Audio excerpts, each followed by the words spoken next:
Thank you, Richard, and well said. Make no mistake, the Democrats' efforts today and tomorrow are to destroy the Second Amendment.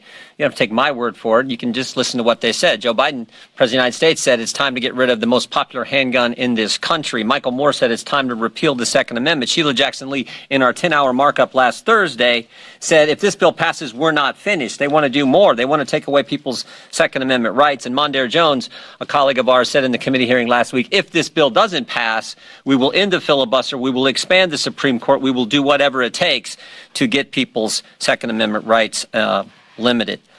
The hodgepodge piece of legislation that's on the floor today, a combination of 6 bills, in short, tells Americans, law-abiding American citizens, when they can buy a firearm, what kind of firearm they can get, and where and how they have to store it in their own darn home. Direct attack on Second Amendment rights. The legislation on the floor tomorrow, as Richard mentioned, this red flag legislation is so dangerous. I mean, the idea that someone who doesn't like you can file a complaint within 24 hours, there is a hearing. You're not allowed to be at that hearing. You're not allowed to confront your accuser, and they can take away your Second Amendment rights is as wrong as it gets in our system, in our constitutional system here in America. I hope every single Republican is going to vote against this. I think we're going to be close. Every single member of the Judiciary Committee opposed this legislation, this red flag concept, last week in the committee markup. Regarding January 6th, I think the goal has been stated. Mr. Raskin stated it. Their goal is to end the Electoral College, and their goal is to stop President Trump from running in 2024, plain and simple. And as Elise said, they're so focused on this, they've hired the former president of ABC News to produce their partisan documentary. And who is their first witness? A documentarian. So this tells us how political this thing is. And as Ms. Stefanik mentioned, I think the American people have figured it out.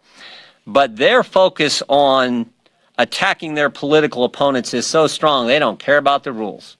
They didn't follow the rules, how the resolution that says how you're supposed to form this committee, they didn't follow those rules. First time in the history of the Congress that the minority leader was not allowed to put on a select committee the individuals he or she had selected. First time in the 232-year history of our great country. And of course, we have caught this committee altering evidence and lying to the American people about it. And maybe the worst is, when they put on their hearings, there is no cross-examination. Every single hearing we have in this Congress, the majority party can have more witnesses. The majority party is going to have more members on that committee, but the minority party always gets a chance to cross-examine the witness.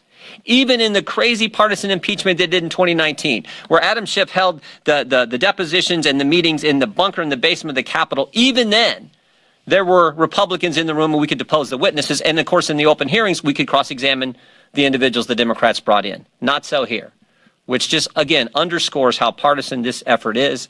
I think as our conference chair pointed out, the American people see it for what it is, and they understand the real issues that are impacting them every single day.